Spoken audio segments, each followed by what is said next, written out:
muchas gracias por la presentación y la aceptación a este congreso. Entonces, empiezo. La ponencia, como lo acaban de decir, se titula Del margen al mito, la figura del bandido, la hija del bandido y la nación decimonónica. Pues, a manera de introducción, esta ponencia tiene como objetivo analizar la figura del bandido en la novela La hija del bandido o Los subterráneos del Nevado, de Refugio Barragán de Toscano, desde la perspectiva del bandido social como parte de la construcción de su imagen y simbología. Iniciaré con el contexto político y social de nuestro país a mediados del siglo XIX y hasta finales del mismo, donde la imagen del bandido fue percibida con temor o respeto hasta figurar como enemigo social. Luego de las guerras civiles e invasiones extranjeras, nuestro país no contaba con los recursos para proteger adecuadamente a la población, lo cual explica, por ejemplo, que Benito Juárez reclutara bandidos entre las tropas liberales para combatir a sus enemigos. De aquellas luchas surgieron rebeliones y traiciones de caudillos y caciques, quienes cometían asaltos y crímenes.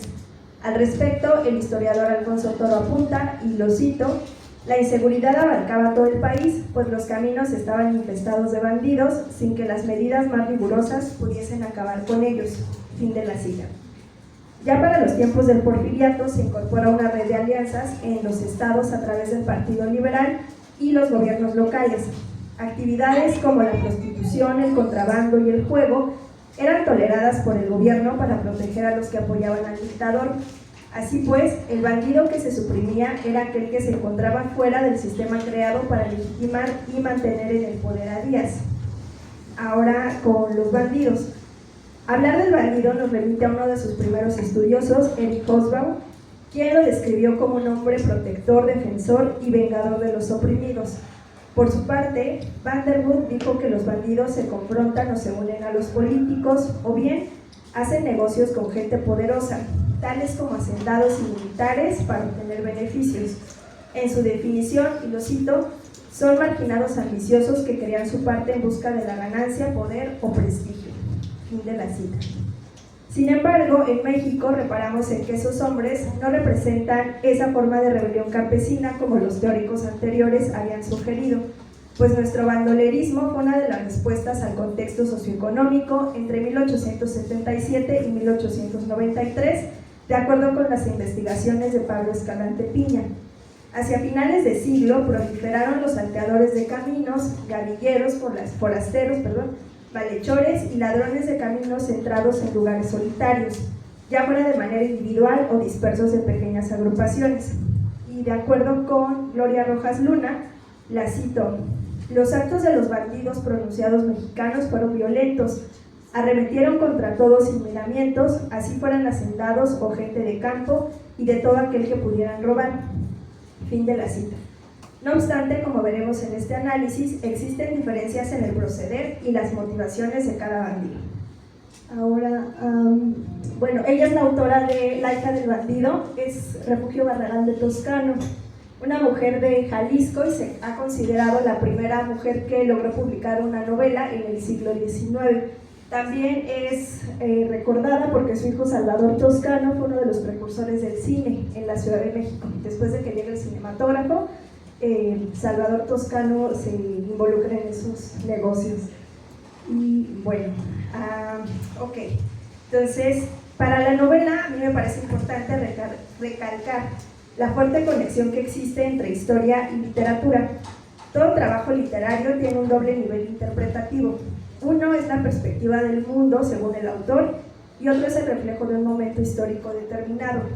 En ese sentido, la novela puede ser usada tanto como evidencia histórica como por su valor estético.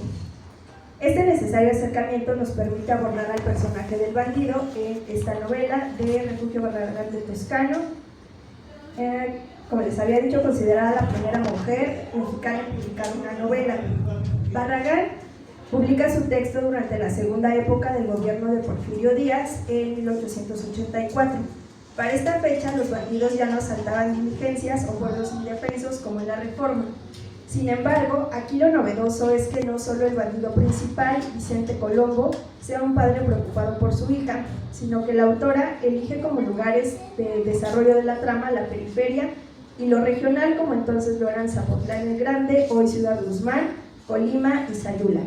En esta zona, apunta William Taylor, y lo cito, hubo ladrones de variedad más doméstica que robaban para su beneficio personal, fin de la cita, y relaciona aquí la proliferación del bandidaje con cambios sustanciales en las condiciones materiales de la región, como el crecimiento de la población, la agricultura comercial y la presión sobre la tierra.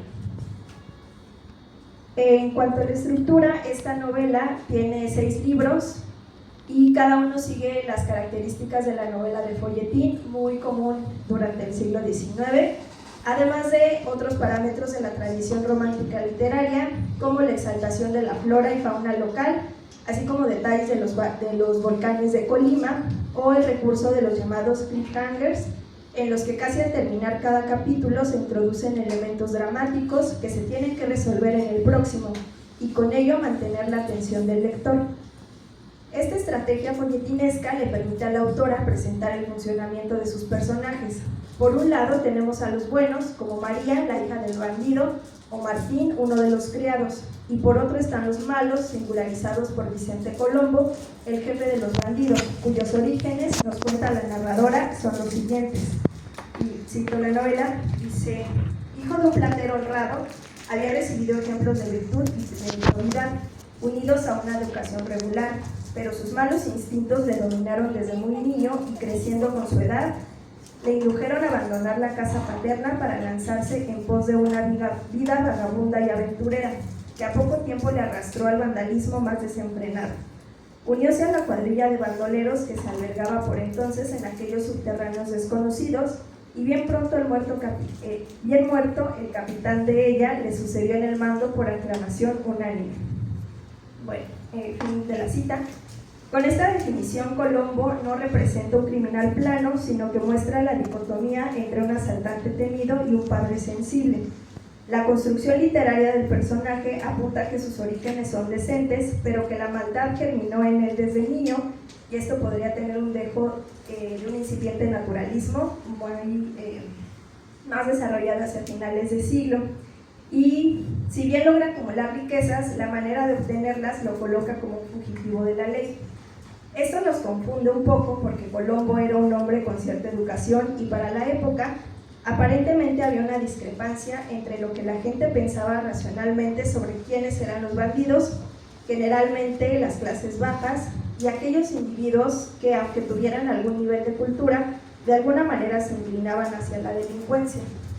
De acuerdo con el contexto histórico de la novela, encarna la rebelión contra el dominio español, lo cual le otorga una dimensión de héroe romántico rebelde y pasa a ser un elemento perturbador del orden. Podemos decir que Vicente Colombo es un personaje bisagra porque conecta el pasado colonial y su desastre social con los anhelos de orden y moralidad que se buscaban en aquel otro fin de siglo. Representa los alcances destructivos del crimen, pero también la compasión de los afectos humanos, configuración que lo aleja de un malvado tradicional y lo acerca más a un sujeto ligado a la tragedia, pues sus acciones impactan en la figura central de la historia, María Colombo. Al ser hija de un bandido, le impide alcanzar la felicidad con el hombre que ama, un abogado que después defiende la lucha independentista, formar una familia tradicional y por lo tanto integrar un proyecto nacional como el que estaba planeado. La resolución que la narradora encuentra es que la joven se recluye en un convento de monjas capuchinas y de esta manera ocupar un lugar legítimo dentro de la sociedad. A través de los ardides que Colombo trama para poner a salvo a su heredera, como casarla con el supuesto vizconde de Puneranda, otro expandido y gachupín venido a menos, es que nos acercamos al discurso de interrupción y violación de los límites del orden y desorden que también acompaña a las otras novelas con esta temática. Vicente tiene que reclasificarse con el fin de crear una identidad aceptable para su hija, lo cual nos lleva a abordar otro punto interesante en La hija del bandido, que tiene que ver con la confusión de identidades que se presenta cuando hombres de bien pueden despistarse con bandidos y viceversa. La situación ficticia entre Colombo y Diego Miranda, el general que tiene secuestrado a causa de su enorme parecido físico y con ello aprovecharse para intercambiar vidas, visibiliza los límites que separan el discurso de autoridad y el de la marginalidad durante la atropellada situación social de la época. Así que dicho personaje funciona como el emblema de la resistencia ante el muy conocido lema de orden y progreso del porfiriato. En este sentido, novelas como las de Manuel Paino, Ignacio Manuel Altamirano o Luz Inclán servirán como punto de referencia para crear la visión del bandido en un texto como el de la autora jalisciense. Como vemos, las historias de los hombres al margen de la ley están presentes tanto en los argumentos como en la estética de la novela romántica. De acuerdo con el estudioso Dalibor Soltati, y lo cito, para los románticos mexicanos el personaje del bandido sirve a un objetivo superior, la creación del Estado-Nación. Fin de la cita. Entonces, pues su construcción apunta a una estrategia por parte de los autores para mostrar la tensión entre orden y desorden. Además, esto sustentaba la idea de que estos hombres representaban una preocupación nacional que impregnó la imaginación colectiva a causa de su relevancia simbólica. 5 minutos. Bien, bueno, ya a modo de conclusión, la construcción del bandido mexicano en La hija del bandido, Los subterráneos del Nevado, parte de una confusión y negociación que se encuentra en su misma naturaleza, que a veces lo presenta como padre o malhechor. Colombo es un bandido antisocial que, lejos de ayudar a los demás, actúa de manera egoísta y se preocupa únicamente por su triunfo personal. A diferencia del bandido social que Hobsbawm delineó, en el imaginario decimonónico mexicano, al bandido se le niega la legitimidad y no disfruta del poder cultural que acompaña la figura del bandido social. Al contrario, es temido y odiado por las poblaciones aledañas. Esta idea tiene eco en la propuesta de Vanderburg, al decir que un bandido en aquel tiempo es uno que perseguía su propio interés, excluido de las posibilidades y oportunidades, no digamos de los beneficios de la sociedad en general, y que fomentaban el desorden a manera de palanca para entrar en un sistema reservado. La arbitrariedad de identidades en esta narración, donde los bandidos se desdibujan con los criminales, apunta a una sociedad inestable. El uso del bandido como leitmotiv de la inestabilidad nacional aparece en un momento culminante porque ejemplifica el desafío al proyecto positivista de higiene social, orden y progreso del general Porfirio Díaz. Tan es así que la vida criminal de Vicente Colombo es una mancha que su hija nunca puede borrar. Por su cinismo y carencia de sentido nacional, este bandido no puede ser el héroe de la autora mexicana. Más bien, es el pretexto para evidenciar una crisis en la identidad nacional, pues critica indirectamente situaciones de su presente a través de referencias a eventos del pasado, como parte de una convención literaria y una estrategia autoral. Muchas gracias.